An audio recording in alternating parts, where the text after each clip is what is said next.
They want to என்டோஸ் with அனி and they did. ஒரு சைபர் bunk universe அந்த மாதிரி ஒன்று கிரியேட் பண்ணலான்னு நான் சென்னை மொபைல்ஸுங்கிற மாதிரி ஒரு டெக் பிராண்டு, கெஜெட்ஸ் செல் பண்ணுற ஒரு பிராண்டுங்கும் போது தே வாண்ட் டு என்டோஸ் வித் அனி அண்ட் தே டிட். ஸோ அனி அவர் இருக்கும் போது சொல்லவே வேண்டாம், அவர் எவ்வளோ கெஜெட்ஸ் யூஸ் பண்ணுவார், எவ்வளோ ஃபார்வர்ட் ஃபியூச்சரிஸ்டிக்காக இருப்பாருன்னு சொல்லிட்டு. So I just wanted to do something, வேறு எந்த ஒரு பிராண்ட்ஸும் அதை நினச்சி கூட பார்க்க முடியாத ஏதாச்சும் ஒரு விஷயம் பண்ணணும்.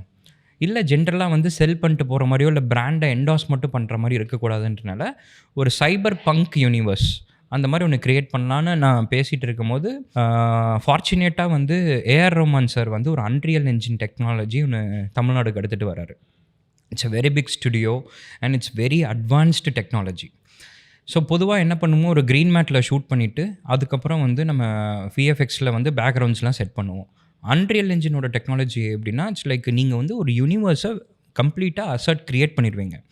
இப்போ எனக்கு பின்னாடி வந்து ஒரு சைபர் பங்க் ஸ்ட்ரீட் இருக்கணும்னா அந்த ஸ்ட்ரீட்டில் ஒவ்வொரு பில்டிங், லைட்ஸு, பீப்புள், வாக்கிங் எல்லாம், ரெயின் எல்லாத்தையும் நான் செட் பண்ணிவிட்டு ஒரு மிகப்பெரிய டிஸ்பிளே ஒன்று இருக்கும், கர்வ்டு டிஸ்பிளே. அந்த டிஸ்பிளேல ப்ரொஜெக்ட் பண்ணிடுவாங்க.